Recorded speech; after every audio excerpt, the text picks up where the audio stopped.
বেহায়াপনা, আর তাদের কথা যারা কিনা নিজেদের লজ্জাস্থানকে হেফাজত করে। আমরা বর্তমানে বাস করছি চূড়ান্ত নির্লজ্জ এক পৃথিবীতে। এমন এক পৃথিবী যেখানে আপনার হাতের মুঠোফোন দিয়েই যে কোনো ওয়েবসাইট থেকে যে কোনো ভিডিও চালাতে পারেন অনায়াসে। পর্নোগ্রাফি ইন্ডাস্ট্রি বর্তমানে একটি $multi-trillion ইন্ডাস্ট্রি, যার উদ্দেশ্য এবং কাজই হলো আপনাদের প্রত্যেকেই যেন কোনো না কোনোভাবে এসব নোংরামির ভোক্তা হন, এবং প্রতিটি নারী, পুরুষ ও শিশুর সামনে এগুলো যেন উন্মোচিত হয় তা তারা আশা করে। আপনিও দেখবেন, আসক্ত হবেন এবং পরিণত হবেন আরও একজন ভোক্তায়। এটাই হলো আমাদের সমাজকে দেওয়া পর্নোগ্রাফির উপহার।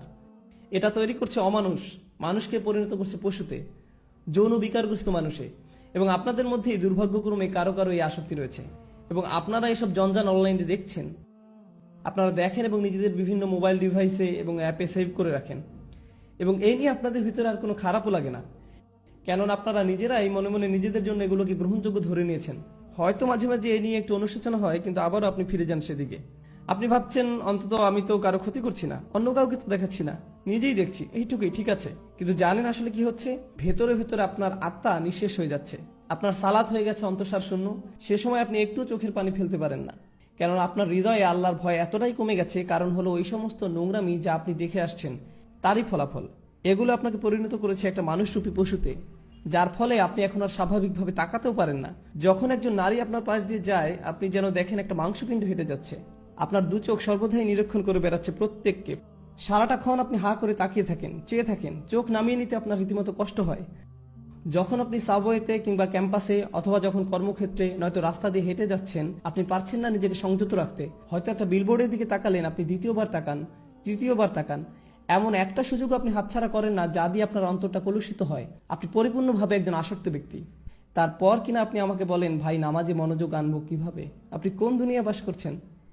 কোন জগতে আছেন আপনি? ভাইয়েরা আমার, বিশেষ করে ভাইদেরকেই বলছি, জানি কিছু বোনেরও এই সমস্যা রয়েছে। এটা অত্যন্ত দুঃখজনক বাস্তবতা। এটা একটা যুদ্ধ, এবং এই যুদ্ধ যে কোনো সামরিক যুদ্ধের চেয়েও ভয়ঙ্কর। এটি সেই যুদ্ধ যা কিনা ধ্বংস করে দিচ্ছে আমাদের অন্তরকে। এই জিনিস আমাদের ঘর পর্যন্ত প্রবেশের পথ করে নিচ্ছে, রাস্তা বানিয়ে নিচ্ছে।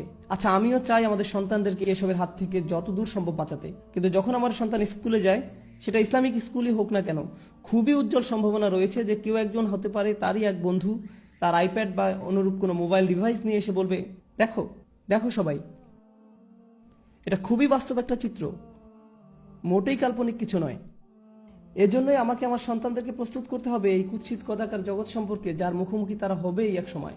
এর থেকে পালানোর আর কোনো পথ নেই, আসলে কোনো মুক্তি নেই।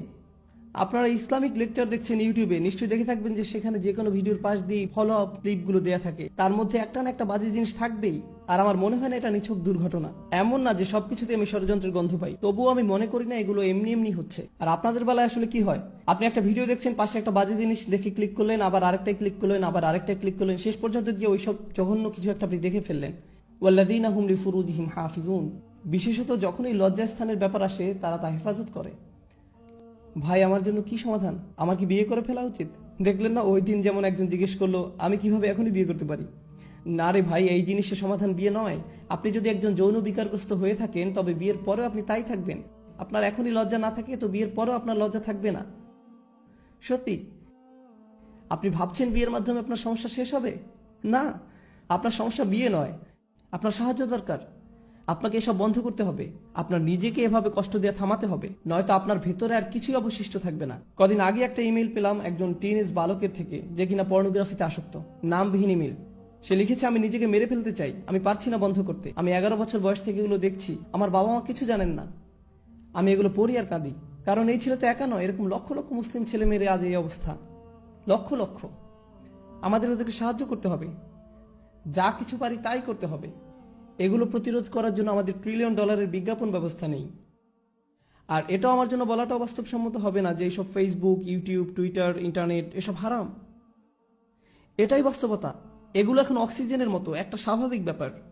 আমরা শুধু যা করতে পারি তা হলো আমাদের তরুণদের সাথে এই বিষয়ে পরিপক্ক কথাবার্তা বলতে হবে, এবং তাদের শেখাতে হবে কিভাবে এইসব জিনিসকে মোকাবেলা করতে হয়, এগুলোর ফাঁদে না পড়ে।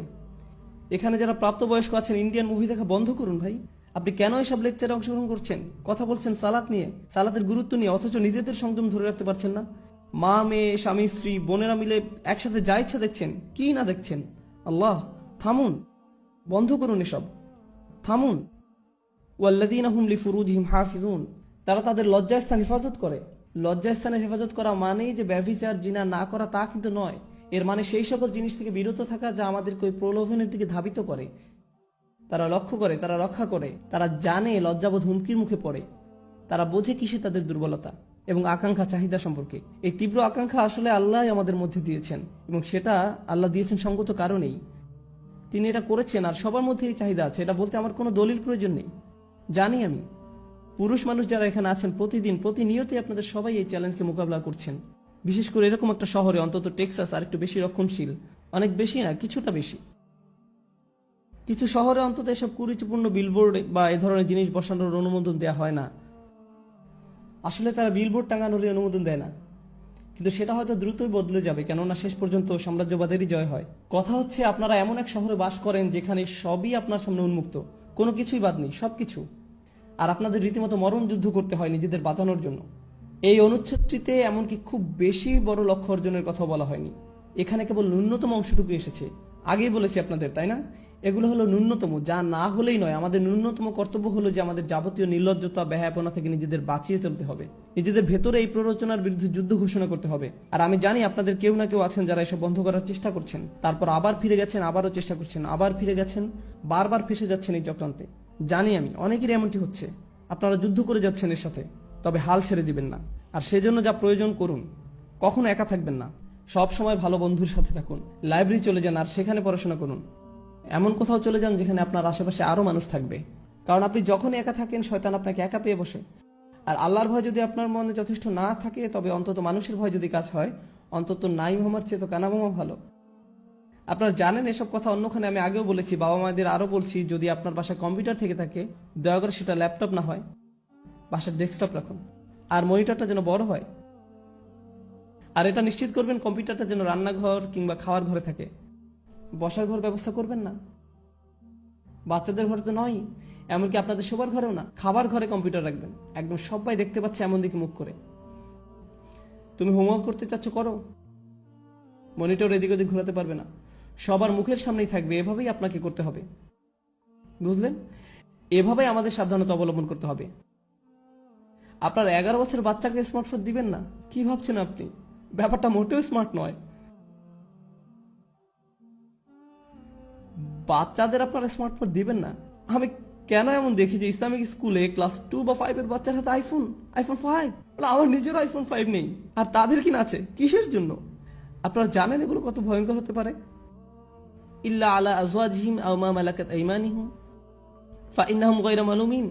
আর তাদের স্বামী স্ত্রী ব্যতীত, তাদের অধিকারভুক্ত দাসী ব্যতীত, সেক্ষেত্রে সংযত না হলে দোষের কিছু নেই।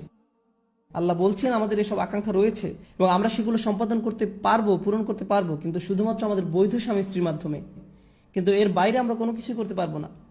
আরেকটা ব্যাপার, যখন মানুষ ওই সমস্ত জঘন্য জিনিসে আসক্ত হয়, অবিরতভাবে ওইসব নিয়ে পড়ে থাকে এবং অতিরিক্ত বেশি পরিমাণে সেসবের সংস্পর্শে থাকে, তাদের দাম্পত্য জীবন হয় দুর্বিষহ।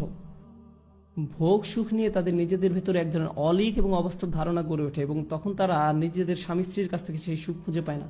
ঘরে ঘরে এগুলো নিয়ে অনেক বড় ফিতনা তৈরি হয়, পরিবার ধ্বংস হয়ে যায়, মুসলিম পরিবার। এগুলোই বর্তমান সমাজে আমাদের হচ্ছে। আল্লাহ তাদের সম্পর্কে বলেন যারা সালাত প্রতিষ্ঠা করে। তিনি বলেন, আমি বর্ণনা করছি যারা সালাত বা নামাজ প্রতিষ্ঠা করে, এগুলো হচ্ছে মওসুফ আল মুসল্লিন, সালাত প্রতিষ্ঠাকারীর বৈশিষ্ট্য।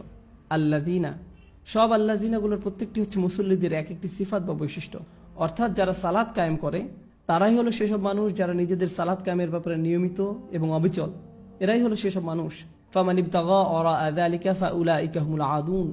আর যারা কিনা এই সীমার বাইরে চলে যায় তারা মূলত আগ্রাসনে লিপ্ত। এসব কাজে এক প্রকার আগ্রাসন। দেখুন, যখন কিনা আদু উল্লেখ করা হচ্ছে অথবা আদিন আসছে আদুন থেকে, আদা থেকে, ঠিক আছে? আল আদুন, আল আদাওয়া আরবিতের মানে হলো শত্রুতা। আল্লাহ বলছেন যারাই কিনা তাদের কামনা বাসনা চরিতার্থ করে হালাল পথের বাইরে, বিবাহের বাইরে, যারাই সেটা করে তারাই এক ধরনের সক্রিয় আগ্রাসনে লিপ্ত।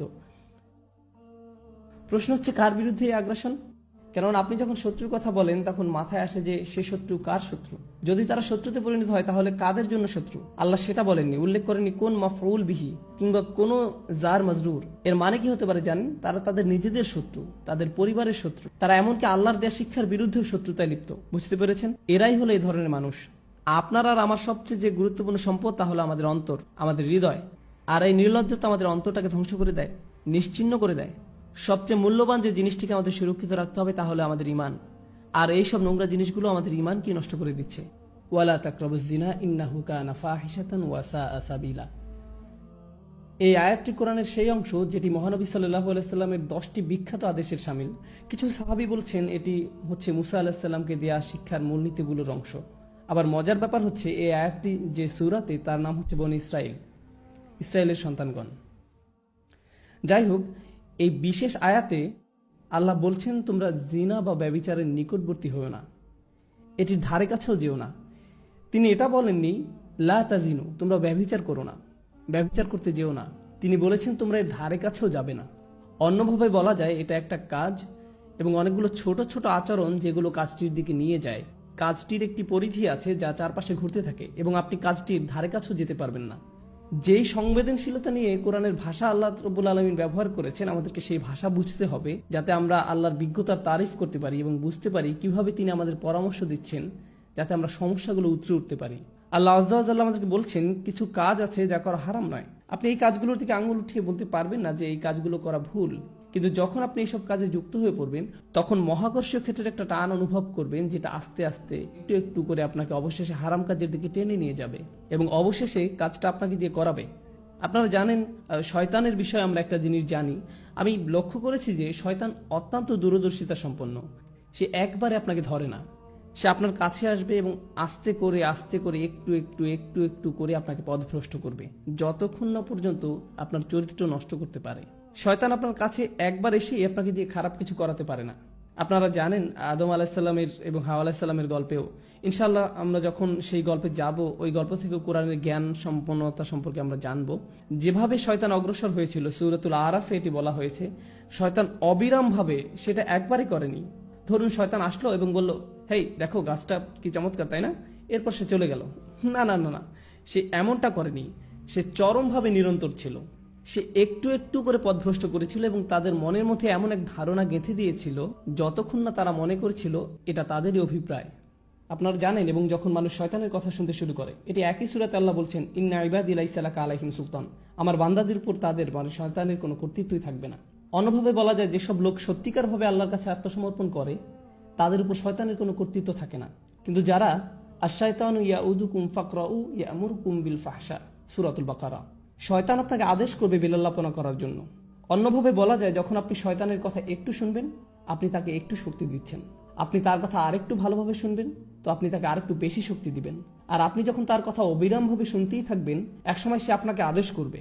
আপনি নিজেকে এমনভাবে বলবেন যে আমি আমার নিজেকে সাহায্য করতে পারছি না, আমি এটা জানিও না, আমি জানি না কি করে আমি কম্পিউটার বন্ধ করব, আমি জানি না কিভাবে প্রতি রাতে এটা হয়ে যায়, আমি জানি না কিভাবে আমি ওইখানে ওই চ্যাটগুলো করি, আতঙ্ককর ওয়েবসাইটগুলো লগ ইন করি, আমি এইসব কেন করছি, লিফটে অথবা যখন আমি রাস্তা হেঁটে যাই কেন আমার চোখ আমি নামিয়ে রাখতে পারি না, আমি নিজেকে সাহায্য করতে পারছি না, আমি জানি না কি করা উচিত। আর আপনি জানেন শয়তান আঁকড়ে ধরে, বেশ শক্তভাবে আঁকড়ে ধরে, বদ অভ্যাসযুক্ত চক্রের মধ্যে আপনাকে টেনে নিয়ে যাবে। আমরা বলতে পারি এটা আস্তে আস্তে খারাপ, আরো খারাপ, আরো খারাপ এবং অধিকতর খারাপের দিকে টেনে নিয়ে যায়। আপনি যদি এটা স্বীকার না করেন তাহলে এটা অধিকতর খারাপের দিকে যায় আর এটা আপনার আত্মা একদম ধ্বংস করে দেয়। আল্লাহর সাথে আপনার সম্পর্ক নির্ভর করে আপনার অন্তর কতটা পরিষ্কার তার উপর। যতবার আপনি অশ্লীলতায় উদ্ভাসিত হন আপনার অন্তরের উপর আরো ময়লা, আরো অন্ধকার, আরো আবরণ ঢালতে থাকে এবং ঢালতেই থাকে যতক্ষণ পর্যন্ত না আপনি আল্লাহর কথা শুনবেন কিন্তু আপনার চোখে এক ফোঁটা পানিও আসবে না।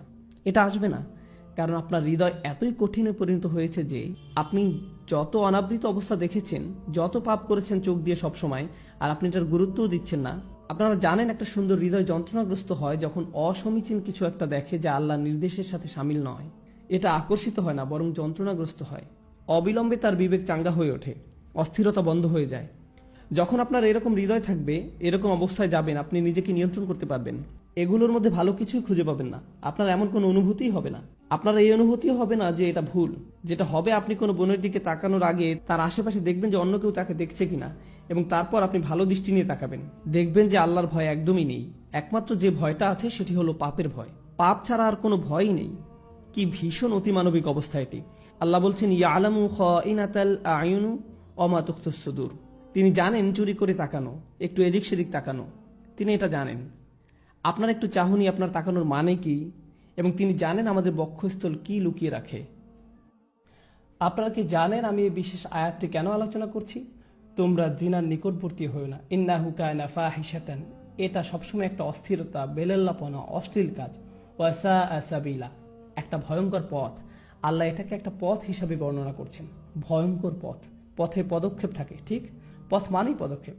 আপনাকে শনাক্ত করতে হবে আপনি কোন পদক্ষেপ নিচ্ছেন। এই পদক্ষেপ নিতে আপনাকে কি করতে হচ্ছে? আপনারা জানেন প্রত্যেকটা কাজের কিছু প্রক্রিয়া থাকে, কিছু চক্র থাকে। স্কুলের পরে আপনি কয়েক ঘন্টা সময় পাচ্ছেন আপনার পিতামাতা বাসায় ফেরা পর্যন্ত। আপনারা জানেন আপনি কিছু বন্ধুর সাথে ঘুরছেন যাদের কোনো মান নেই। প্রত্যেকটা সময় আপনাকে শনাক্ত করতে হবে কোন কাজগুলো আপনাকে পাপের দিকে টেনে নিয়ে যায়। আমাদের গোড়া থেকে এগুলো কেটে ফেলতে হবে। আমাদেরকে এই পথে গা ভাসিয়ে দেওয়া বন্ধ করতে হবে। ওয়াসা আসাবিলা। আমার কাছে এই আয়াতের অসাধারণ দিকটি কি জানেন? যেভাবে এটি সম্পৃক্ত করা হয়েছে। এই আয়াতের পরে আল্লাহ তাআলা বলছেন, তোমরা মানুষ হত্যা করো না। ওয়ালা তাকতুলুন নাফসাল্লাতী হারামাল্লাহু ইল্লা বিল হক। তোমরা নির্দোষ মানুষকে হত্যা করো না। আল্লাহ জিনাকে প্রথম অপরাধ হিসাবে উল্লেখ করেছেন এবং হত্যাকে দ্বিতীয় অপরাধ হিসেবে। আপনি কি চিন্তা করতে পারছেন? আপনি মনে করেন হত্যা অনেক বড় অপরাধ, ঠিক? কিন্তু আল্লাহ বলছেন যখন আপনি অন্য মানুষের মর্যাদা লঙ্ঘন করবেন, এটি হচ্ছে ফাহশা। আপনি যখন মানুষকে নিয়ে এভাবে চিন্তা করবেন তখন আপনি নিজের এবং তার মর্যাদা লঙ্ঘন করবেন। আমরা যদি কাউকে হত্যা করি, আমরা তাকে শারীরিকভাবে হত্যা করি। আপনারা জানেন তার বেঁচে থাকার অধিকার লঙ্ঘন করি। আর ওটা হচ্ছে আত্মার হত্যা, ফাহশা। আর এটি হচ্ছে শারীরিক হত্যা, ফাতর। দুই রকমের হত্যা রয়েছে। তাই আল্লাহ তাআলা আত্মার হত্যার কথা প্রথমে বলেছেন। আমাদের সবার মান এত নিচে নেমে গিয়েছে যে একটা নতুন সিনেমা মুক্তি পেলে আপনি হয়তো অনেকগুলো ট্রেলার দেখে ফেলেছেন আর নিজেকে বলছেন, এখানে মাত্র একটা খারাপ দৃশ্য আছে। ব্যাপার না, এটি একটি PG-13। যেটা আগে PG-13 হওয়ার কথা ছিল, এখন সেটা PG। কাজে সব জায়গায় অশ্লীল দৃশ্য। এবং যে আত্মার মূল্য আমরা হারিয়ে ফেলেছি তার প্রতি আমাদের যত্নবান হওয়া উচিত। এটা আমাদের নামাজের উপর প্রভাব ফেলছে, দোয়ার উপর প্রভাব ফেলছে, আমাদের চরিত্রের উপর প্রভাব ফেলছে, এটা আমাদের পরিবারের উপর প্রভাব ফেলছে। এবং আমরা গুরুত্বও দিচ্ছি না। আমরা মনে করি এটাই জীবন, আমাদের সময়ের সাথে তাল মিলিয়ে চলছি। ঠিকই আছে, সবাই একই কাজ করছে, আমরা কি করতে পারি? তাই আপনি যেসব ছবি ফেসবুকে পোস্ট করছেন তার গুরুত্ব দিচ্ছেন না। আমি ফেসবুক ব্যবহার করা বন্ধ করে দিয়েছি। আমি বলছি না যে ফেসবুক ব্যবহার করা হারাম, আমি ব্যক্তিগতভাবে এটা ব্যবহার করতে পারছি না। আপনারা জানেন আমি এটা ব্যবহার করি না। আমি সামাজিকীকরণের জন্য কিছু একটা পোস্ট করলাম, কোনো ঘোষণা কিন্তু কিছু একটা শেয়ার করলাম, কিন্তু কিছু জিনিস দেখে আমি খুব মর্মাহত হয়েছি যে আপনি কিভাবে এটা করতে পারেন। আপনি একজন মুসলিম এবং কিভাবে আপনি এই ধরনের ছবি পোস্ট করতে পারেন? নিজের মর্যাদা নিজেই রাখুন, নিজের পরিবারের মর্যাদা বজায় রাখুন, নফসকে নিয়ন্ত্রণ করুন। চোখ দিয়ে তাকানো, চোখের জিনা থেকেই বাকি সব শুরু হয়। অন্য সবকিছু এখান থেকে শুরু, অন্য সবকিছুই চোখের জিনা থেকে শুরু।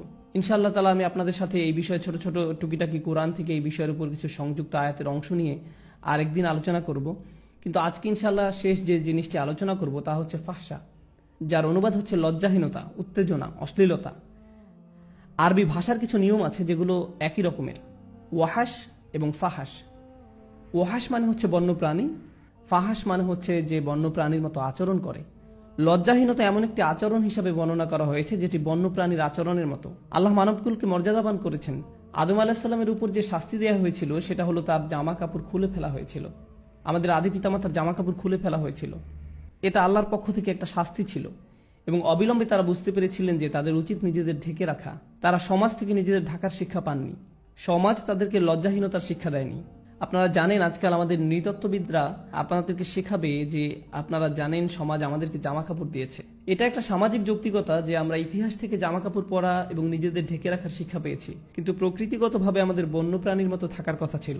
আদম আলাহিসাল্লাম সমাজ থেকে কিছু শেখেননি, তাকে আল্লাহ বিবেক দিয়েছিলেন এবং যখন তার কাপড় খুলে ফেলা হয়েছিল তিনি প্রকৃতিগতভাবেই তাড়াতাড়ি নিজেকে ঢাকার চেষ্টা করেছিলেন। আমাদের আদি পিতামাতা নিজেকে ঢাকার চেষ্টা করেছিলেন। আমাদের এমন মানুষ হওয়া উচিত যেন আমরা আমাদের নিজেদের ঢেকে রাখতে পারি এবং অন্যদের দিকে না তাকিয়ে অন্যদের মর্যাদা দিতে পারি। যদিও তারা নিজেদের মর্যাদা নিজেরা রাখতে না পারে, তবুও আমাদেরকেই তাদের মর্যাদা দেওয়া উচিত, কারণ ওরাও আল্লাহর সৃষ্টি। এবং আমাদের নিজেদের প্রতি সম্মিলিতভাবে মানবকুলের প্রতি বেশি সম্মান বোধ থাকতে হবে, তাদের দিকে না তাকিয়ে যেভাবে এক বন্যপ্রাণী অন্য প্রাণীর দিকে তাকায়। আল্লাহ আজ্জাল্লাহ আমাদের আধ্যাত্মিকতা বৃদ্ধি করে দিন। চলতি আত্মিক সমস্যা যা আমাদেরকে চোখ নিচে নামিয়ে রাখতে দেয় না তা থেকে সুস্থ রাখুন এবং আল্লাহ আমাদেরকে অসৎ সঙ্গ, ওই অবস্থা, ওই সব কাজে সম্পৃক্ততা যেগুলো আমাদেরকে ভয়ঙ্কর ভয়ঙ্কর পথের দিকে টেনে নিয়ে যায় তা থেকে বিরত রাখুন।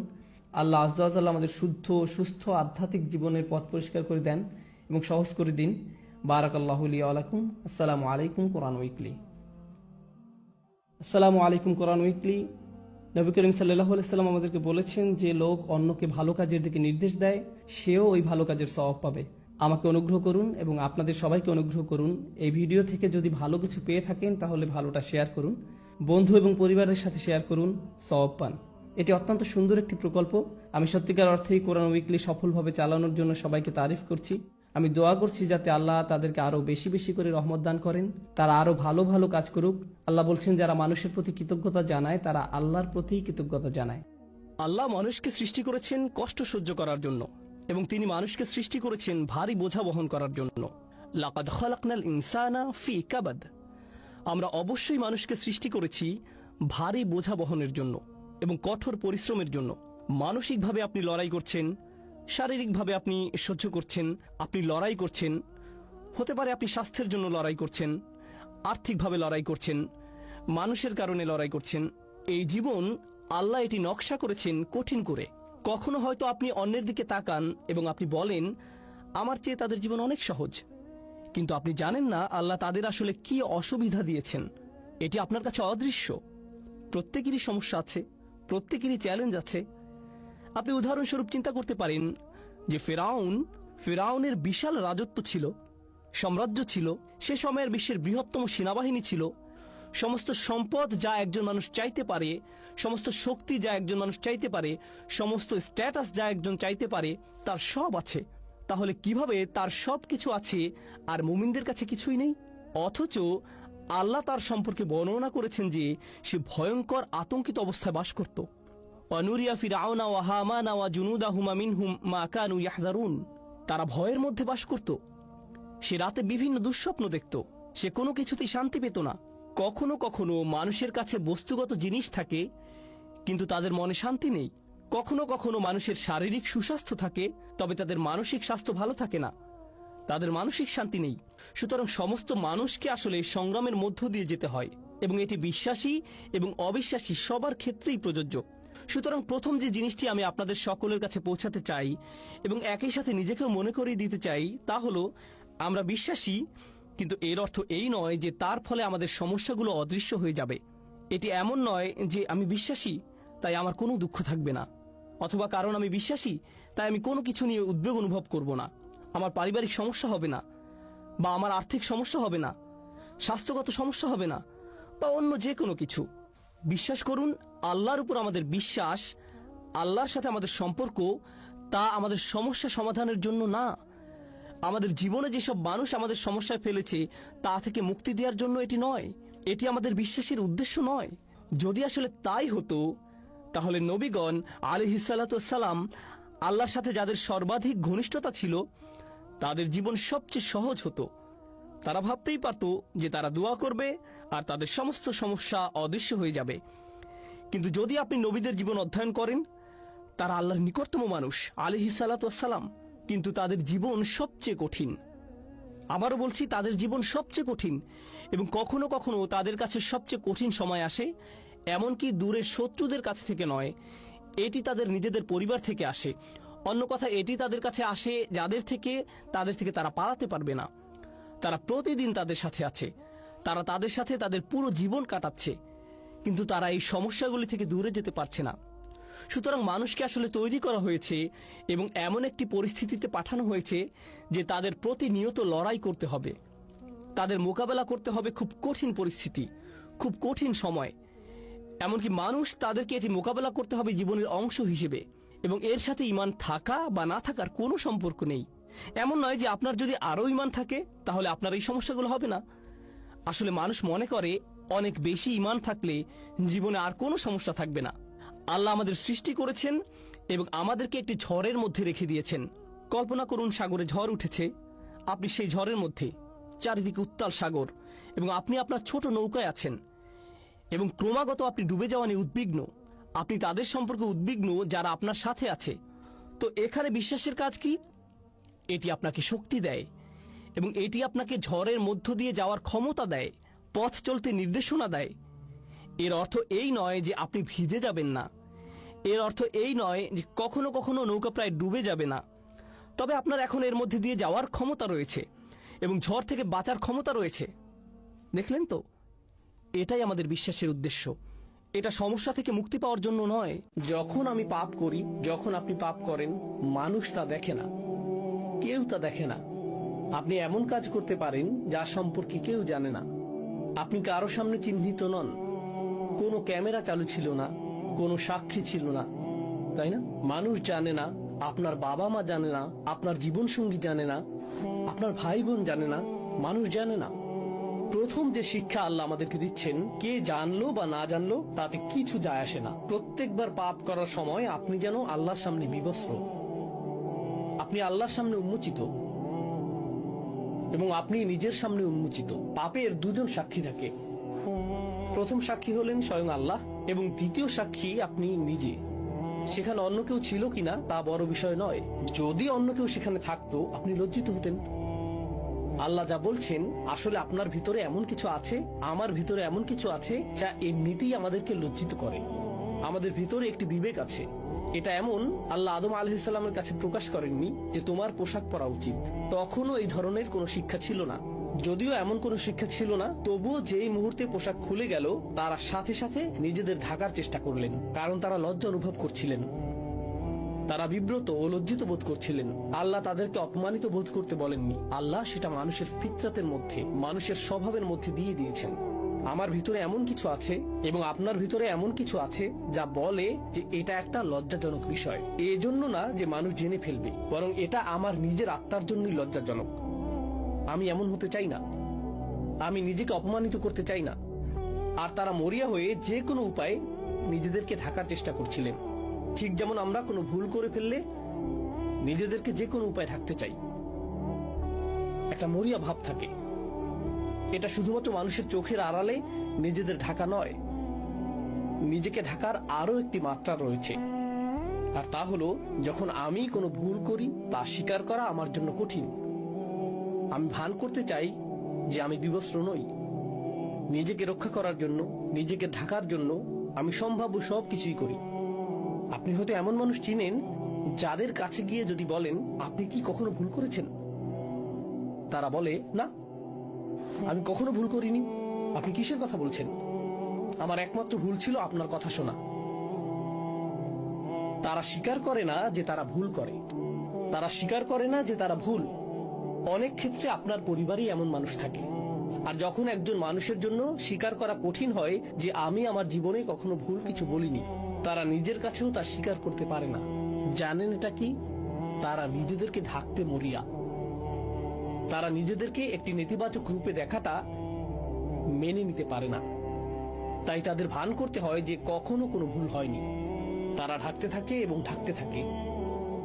তাই এখন সেই অবস্থা থেকে আল্লাহ বর্ণনা করছেন, فعصى آدم ربه। এটা অনুবাদ করা কঠিন, কারণ নবীদের প্রতি আমাদের ইসমাত রয়েছে, নবীদের জন্য আমাদের সম্মান ও মর্যাদা রয়েছে। কিন্তু আল্লাহ যা বলার তাই বলেন, তাই না? والله يقول الحق وهو يهدي السبيل। আল্লাহ সত্য বলেন এবং তিনি সত্য প্রকাশে রাখ ঢাক করেন না। আয়াতটির আক্ষরিক অর্থ হলো আদম আলাইহিস সালাম তার রবের অবাধ্য হয়েছিলেন। আয়াতটি এটাই বলছে। فعصى آدم ربه وعصى آدم ربه। এখন এই ইসিয়ানের বিষয়টি, যেটিকে আমরা অবাধ্যতা হিসেবে অনুবাদ করছি, তা আসলে আসা বিশেষ্য থেকে এসেছে।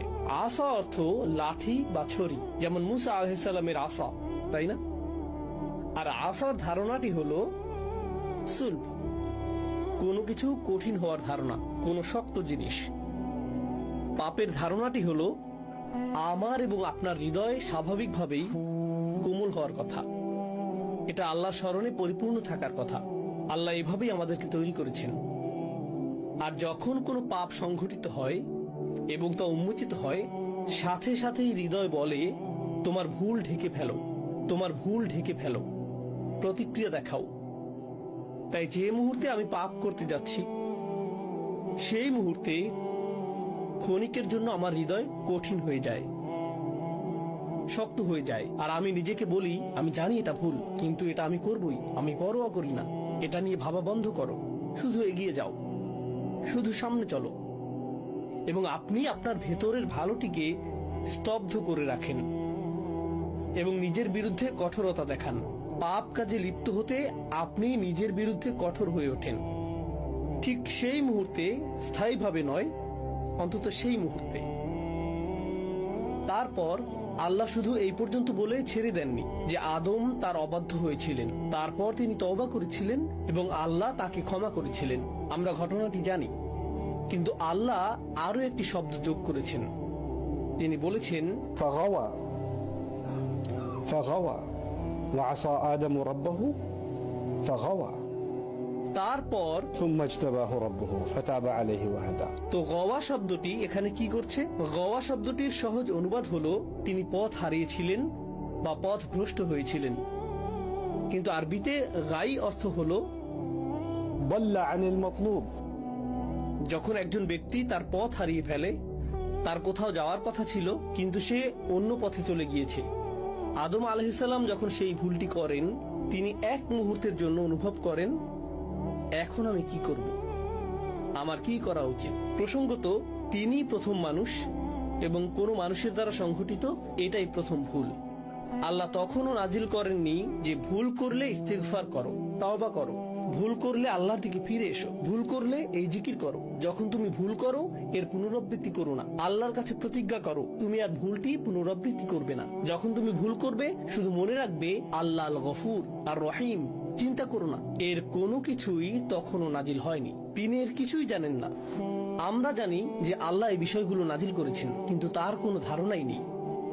তিনি শুধু এটুকুই জানেন যে তিনি জান্নাতে প্রবেশের আগে ইবলিসকে দেখেছিলেন, তিনি পুরো ঘটনাটি দেখেছিলেন। তিনি দেখেছিলেন আল্লাহ হুমকি দিচ্ছেন, আদমের সন্তানদের মধ্যে যারা ইবলিসের অনুসরণ করবে আমি তাদের দিয়ে জাহান্নাম পূর্ণ করব।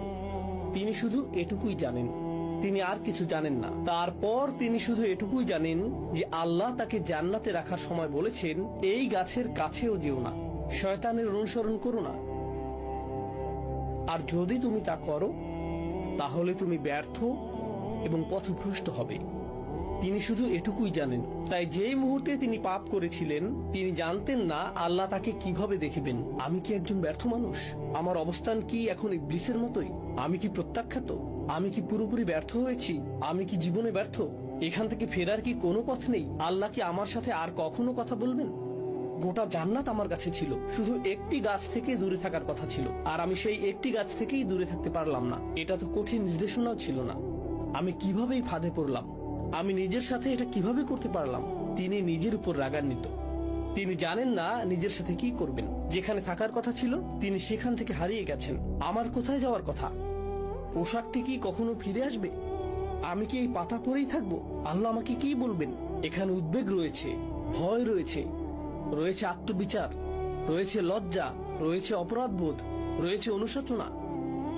আল্লাহ আমাদের শেখাচ্ছেন, কারণ সেই পাপটি আপনাদের প্রত্যেকের জন্য, আমার নিজের জন্য এবং আমার পরিবারের প্রত্যেক সদস্যের জন্য। প্রত্যেকবার পাপ করার সময় একটি শিক্ষা হওয়া উচিত।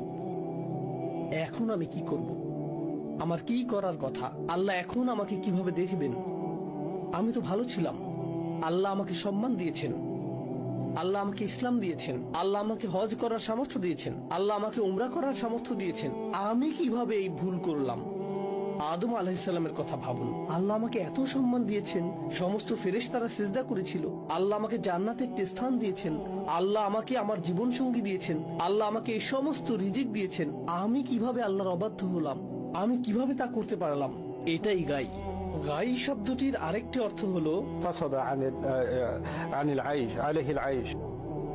আল ফাসাদ আলাইহিল আইশ। এর অর্থ কোনো ব্যক্তি আর স্বস্তিপূর্ণ জীবনযাপন করছে না। তার পাপ শুধু পাপেই সীমাবদ্ধ নয়, সে আর নিজের সাথেই থাকতে পারছে না। সে গভীর অস্বস্তির মধ্যে রয়েছে, সে স্বস্তি খুঁজে পাচ্ছে না।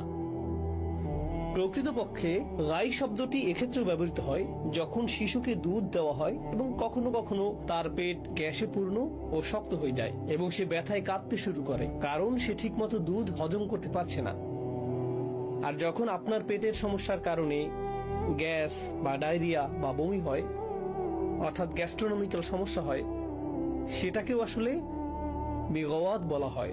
আমরা যদি ভুলে যাই আমরা এই পৃথিবীতে এসেছি একটি সীমিত সময়ের জন্য, এখানে চাকরি পাওয়া আমাদের মূল উদ্দেশ্য নয়, টাকা কামাই করা আমাদের উদ্দেশ্য নয়, এই পৃথিবীতে বাড়ির মালিক হওয়া আমাদের উদ্দেশ্য নয়, কারণ একদিন আমরা এর সব কিছু ছেড়ে চলে যাব।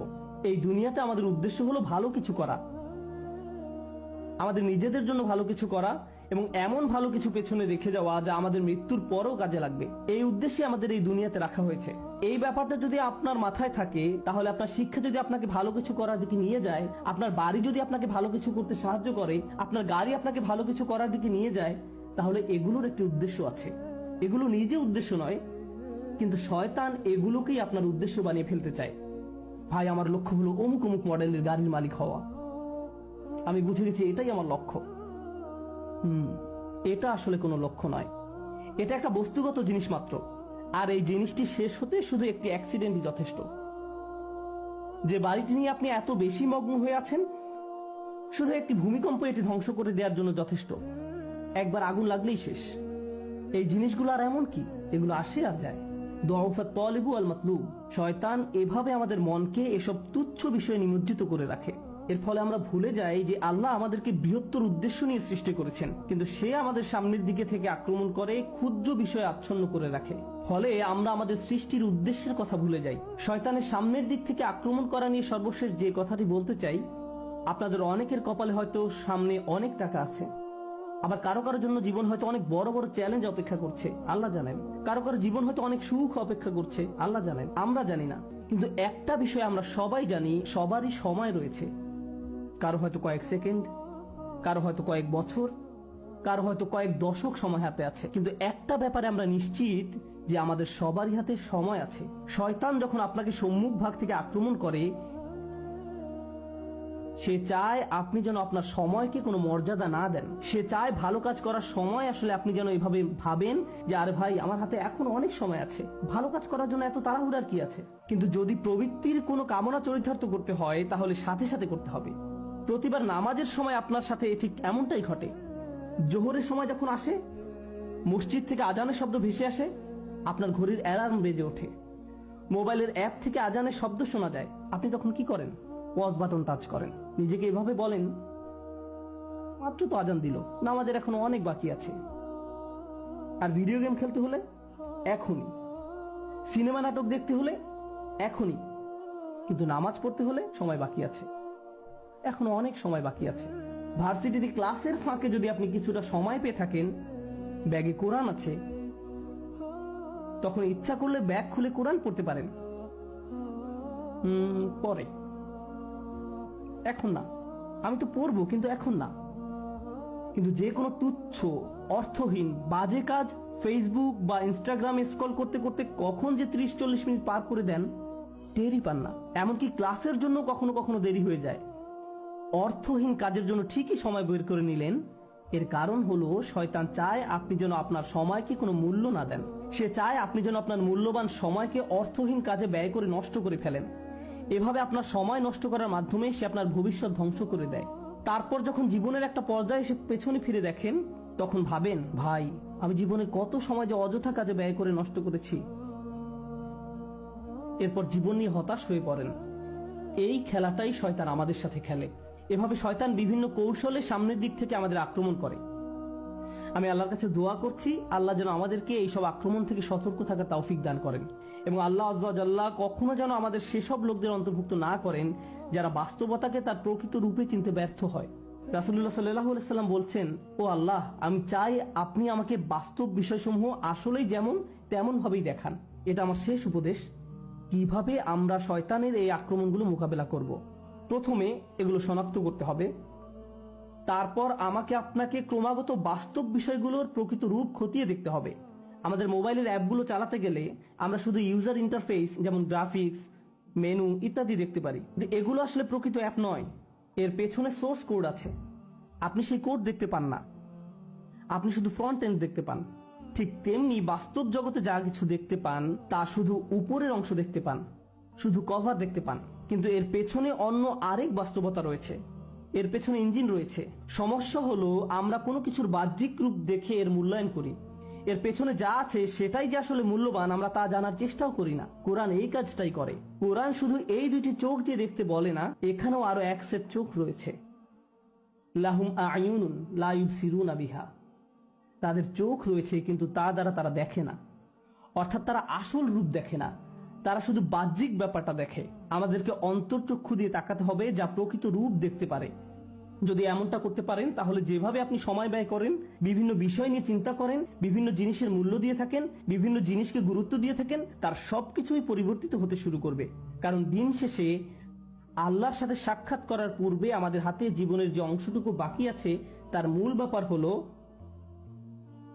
ইউনাব্বাউল ইনসানু ইয়াউমাইযিন বিমা কদ্দামা ওয়া আখার।